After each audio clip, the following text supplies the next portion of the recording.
ఓం శాంతి 19/10/1975 అవ్యక్త బాప్దాద యొక్క మధుర మహావాక్యాలు. వృక్షపతి ద్వారా కల్ప వృక్షం యొక్క దుర్దశ యొక్క పరిస్థితి.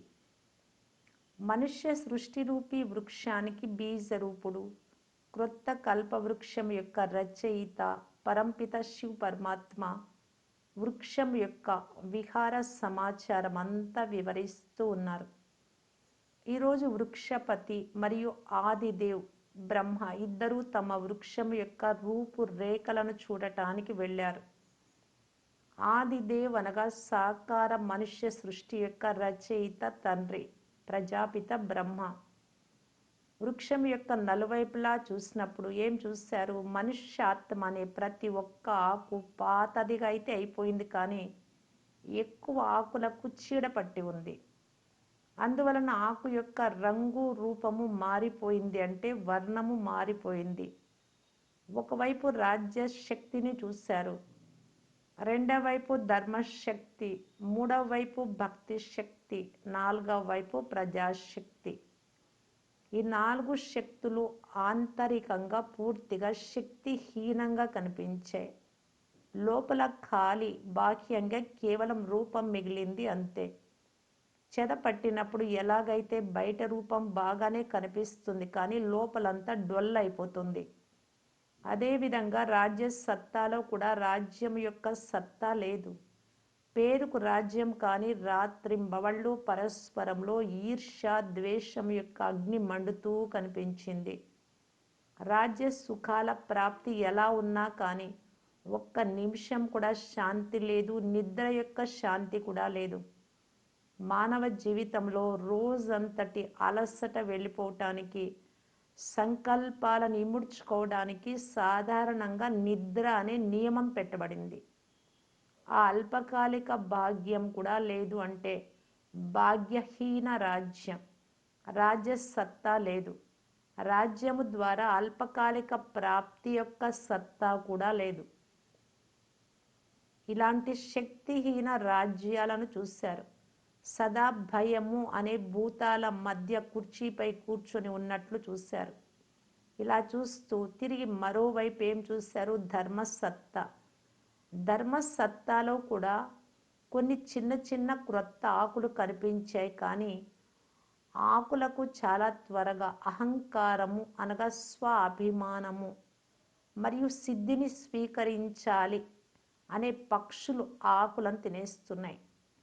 మరోవైపు ఏం చూశారు? పేరుకు ధర్మం, కానీ అతి కుకర్మ, చెడు కర్మ. కుకర్మ అనగా వికర్మల యొక్క పురుగు. వారి ధర్మసత్తాను అనగా శక్తిని సమాప్తం చేసేస్తుంది. అనేక రకాలైన వ్యతిరేక నశాల్లో ఉండి ధర్మం యొక్క తెలివి తప్పిపోయి ఉన్నారు. ఈ విధంగా ధర్మసత్తా కూడా బాహ్యంగా ఆడంబరంలో ఉండడం చూశారు. త్యాగము, తపస్సు మరియు వైరాగ్యానికి బదులు రిద్ధి ప్రసిద్ధులతో ప్రజలతో ఆడుకోవడం చూశారు. వైరాగ్యానికి బదులు రాగద్వేషాలు ఉన్నట్టు చూశారు. ఎక్కువ మంది ఎలాగైతే రాజ్య సత్తా వారు లాటరీ యొక్క జూదం ఆడుతున్నారో, అలాగే వీరు ధర్మసత్తాలో ఉండి కూడా అమాయక భక్తులతో అల్పకాలిక సిద్ధుల యొక్క జూదం ఆడుతున్నారు. పెద్ద పెద్ద ప్రతిజ్ఞలు చేస్తున్నారు. ఈ ప్రాప్తులు చేయిస్తాము, వీరు ఇంత ఇవ్వాల్సి ఉంటుంది, రోగాలను తగ్గిస్తాము, ఇంత దాన పుణ్యాలు చేయాల్సి ఉంటుంది. ఇలా సిద్ధుల యొక్క జూదం ఆడుతున్నారు. ఇంకా ఏం చూశారు? భక్తి యొక్క సత్తా, దానిలో ఏం చూశారు? అంధశ్రద్ధ, గుడ్డి నమ్మకం అనే పట్టీలు కళ్ళకు కట్టుకొని ఉన్నారు. గమ్యం కోసం వెతుకుతున్నారు. ఈ ఆట చూసి ఉంటారు కదా. కళ్ళకు గంతలు కట్టుకున్నవారు మార్గం ఎలా వెతుకుతారు? ఎక్కడి నుండి ధ్వని వస్తుంటే అక్కడికి వెళ్ళిపోతుంటారు. కానీ లోపల భయం ఉంటుంది, ఎందుకంటే కళ్ళకు గంతలు కట్టి ఉన్నాయి. అలాగే భక్తులు కూడా లోపల నుండి దుఃఖము, అశాంతితో బాధపడుతున్నారు. ఎటువైపు నుండైనా ఫలానాత్మ చాలా త్వరగా ప్రాప్తి చేయిస్తుంది అని ఎవరైనా అంటే ఆ ధ్వని విని వారి వెంట అంధశ్రద్ధతో పరుగులు పెడుతున్నారు. ఏ గమ్యము కనిపించడం లేదు. రెండవ వైపు బొమ్మలాటలో ఎంత నిమగ్నమై ఉన్నారు అంటే, ఎవరైనా ఇంటి యొక్క సరైన మార్గం పరంధామానికి చెప్తున్నా కానీ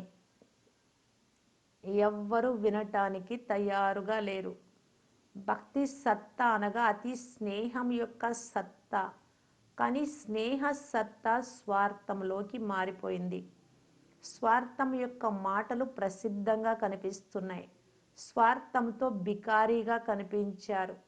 ఇంకా ధనం ఇవ్వండి, శాంతి ఇవ్వండి, సుఖాన్ని ఇవ్వండి, సంబంధీకుల ఆయుష్ పెంచండి, మా ధనం ఇంకా ఇంకా వృద్ధి కావాలి, ఇది ఇవ్వండి, అది ఇవ్వండి, ఇలా భిక్షం అడిగే బికారులుగా ఉన్నారు. ఈ విధంగా భక్తులను బికారి రూపంలో చూశారు. ఇంకా ముందుకు వెళ్ళండి. ప్రజాసత్తా. ప్రజల్లో ఏం చూశారు? అందరూ చింత అనే చితిపై కూర్చొని ఉన్నారు. తింటున్నారు, నడుస్తున్నారు, ఇతర పనులు చేస్తున్నారు, కానీ సదా భయంతో కూడిన సంకల్పం ఉంది. ఇప్పుడు ఇక అగ్ని అంటుకొనే ఉంది అని. సంకల్పాల్లో స్వప్నంలో ఇదే కనిపిస్తుంది. ఇప్పుడు ఇక పట్టుబడిపోయామని ఒక్కోసారి రాజ్యసత్తా ద్వారా, ఒక్కోసారి ప్రకృతి ఆపదల ద్వారా, ఒక్కోసారి దొంగల ద్వారా, ఇలా సంకల్పాల్లో స్వప్నాలను చూస్తూ ఉన్నారు. ఇలా చింత అనే చితిపై కూర్చొని అలజడిగా, దుఃఖిగా మరియు అశాంతిగా ఉన్నారు. తమను రక్షించుకునే మార్గం ఏదీ కనిపించడం లేదు. ఎక్కడికి వెళ్ళినా అక్కడ అగ్ని, ఎక్కడికి వెళితే అక్కడ నీరు, ఇలా నలువైపులా టెన్షన్ మధ్యలో భయపడుతూ కనిపించారు. ఇది ఈనాటి విహారం యొక్క సమాచారం. ఇలా విహరించి తిరిగి వచ్చిన తర్వాత క్రొత్త వృక్షం యొక్క అంటు చూశారు. ఆ అంటులో ఎవరున్నారు? మీరందరూ మిమ్మల్ని మీరు క్రొత్త వృక్షానికి అంటుగా భావిస్తున్నారా? ఎప్పుడైతే పాత వృక్షానికి చీడ పట్టేస్తుందో, జడీభూతం అయిపోతుందో, శిథిలావస్థకు చేరుతుందో, అప్పుడు క్రొత్త వృక్షానికి ఆధారమూర్తులైన మీ ద్వారా అంటు కట్టబడుతుంది. బ్రాహ్మణులు క్రొత్త వృక్షం యొక్క పునాది. మీరు పునాదిగా ఎంత శక్తిశాలి అయిన వాళ్ళు నిమిత్తమయ్యారో చూసారా? ఇలా నలువైపులా చూసి బ్రహ్మబాబాకు సంకల్పం వచ్చింది. ఇప్పుడిప్పుడే పిల్లల యొక్క తపస్వి రూపం ద్వారా, యోగాగ్ని ద్వారా ఈ పాత వృక్షాన్ని అంతా భస్మం చేసేయాలి అని. ఇంతలో తపస్వి రూపంలో బ్రాహ్మణులు లేదా ఆత్మిక సైన్యం ప్రత్యక్షమయ్యారు. అందరూ తపస్వి రూపంలో తమ తమ శక్తిని అనుసరించి యోగాగ్నిని ప్రజ్వలితం చేస్తూ కనిపించారు. సంఘటన రూపంలో యోగాగ్ని యొక్క ప్రభావం తప్పకుండా మంచిగా ఉంటుంది. కానీ విశ్వ వినాశనార్థం విశాల రూపం యొక్క యోగం లేదు. శక్తి ఉంది కానీ పూర్తి శక్తి లేదు. అనగా బ్రాహ్మణులందరిలో నెంబర్ వారీగా శక్తిని అనుసరించి సంపూర్ణ స్థితిని ఏదైతే ప్రాప్తింప చేసుకోవాలో దానిలో పూర్తిగా లేరు, అనగా సంపన్నంగా లేరు. అందువలన పూర్తి శక్తి లేదు. ఒక్క దెబ్బతో వినాశనం అయిపోవాలి, లేదా పాత వృక్షం భస్మం అయిపోవాలి. కనుక ఇప్పుడు ఏం చేస్తారు? బ్రహ్మబాబా సంకల్పాలను సాకారంలోకి అనగా ఆచరణలోకి తీసుకురండి. బాబాకు స్నేహి అయ్యి ఈ విశాల కార్యంలో సహయోగి అవ్వండి. కానీ ఎప్పుడో కాదు, ఇప్పుడు నుండే స్వయాన్ని సంపన్నంగా తయారు చేసుకోండి. అర్థమైందా? మంచిది. ఈ విధంగా సంకల్పాన్ని సాకారం చేసేవారికి, స్నేహానికి బదులుగా సహయోగాన్ని ఇచ్చేవారికి, సదా దయా హృదయులకు, విశ్వ కళ్యాణకారి స్థితులు అయ్యే వారికి, అచంచలంగా మరియు స్థిరంగా ఉండేవారికి, సదా శుభ చింతనలో ఉండేవారికి, శుభచింతకులైన పిల్లలకు బాప్దాదా యొక్క ప్రియ స్మృతులు మరియు నమస్తే. Second part. మాయతో సవాల్ చేసే సైన్యమే తమ జెండాను ఎగురవేయగలరు. ధైర్యము మరియు ఉల్లాసాన్ని నింపి నిర్భయంగా తయారు చేసేవారు అహింసక్ పాండవ సేనతో శివబాబా మాట్లాడుతూ ఉన్నారు. బ్రహ్మబాబా ఏం కోరుకుంటూ ఉన్నారు? సైన్యం తయారుగా ఉండాలి అని అనుకుంటున్నారు. కనుక సాకారంలో నిమిత్తమైన ఆత్మలు ఇప్పుడు సైన్యాన్ని తయారు చేయడంలో తీవ్ర గతిని చూపించాలి. తీవ్ర గతి అనగా త్వరగా చేయడం అనగా ఆలోచించగానే చేసేయడం. సంకల్పం మరియు కర్మలో సమానత రావాలి. ఏది చేస్తే సంకల్పం అదే కర్మలో చూపించాలి. ప్లాను వేయడము మరియు ప్రత్యక్షంలోకి తీసుకురావడంలో సమానత ఉండాలి. ఇలాంటి వేగం ఉందా? లేక చాలా ప్లాన్లు తయారు చేస్తున్నారు కానీ ప్రత్యక్షంలోకి తక్కువగా తీసుకువస్తున్నారా? సంకల్పాలు చాలా చేస్తున్నారు కానీ కర్మలోకి తక్కువ వస్తున్నాయా? సంకల్పము మరియు కర్మలో సమానతయే సంపూర్ణతకు గుర్తు. ఈ గుర్తు ద్వారానే మీ గమ్యానికి ఎంత దగ్గరగా ఉన్నారో నిర్ణయించుకోగలరు. కనుక మీ సంఘటనను ఎలా తయారు చేయాలి అంటే, వారిని చూసి ఇతరులు కూడా ధైర్యం ఉల్లాసంలోకి వచ్చి అనుసరించాలి. ఎలాగైతే సాకార తండ్రి యొక్క ఉదాహరణ పురుషార్థిల పురుషార్థాన్ని సహజం చేసిందో, అదేవిధంగా నమూనా తయారు చేస్తే వారిని చూసి ఇతర పురుషార్థులకు కూడా సహజమైపోవాలి. అలాంటి సంఘటన తయారైన శక్తుల యొక్క ఎలాంటి సంఘటన ఉండాలి అంటే, మాయ ఎంతటి శక్తి కలవారిలో ఉన్నా కానీ మాయకు సవాల్ చేసేవారిగా ఉండాలి.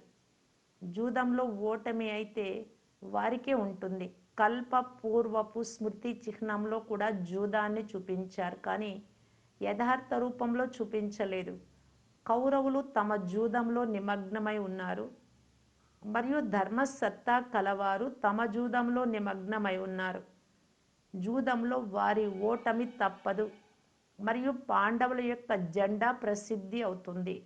ఈ విధంగా సవాల్ చేసే నిర్భయులకు, మాయా తుఫానులకు కూడా భయపడని వారికి నిరంతర విజయం యొక్క ఛాలెంజ్ చేసి ఇలాంటి సేనకు ఇన్ఛార్జ్గా అవ్వాలి. అప్పుడే ఇతరులు కూడా అనుసరిస్తారు. అచ్చా. ఓం శాంతి.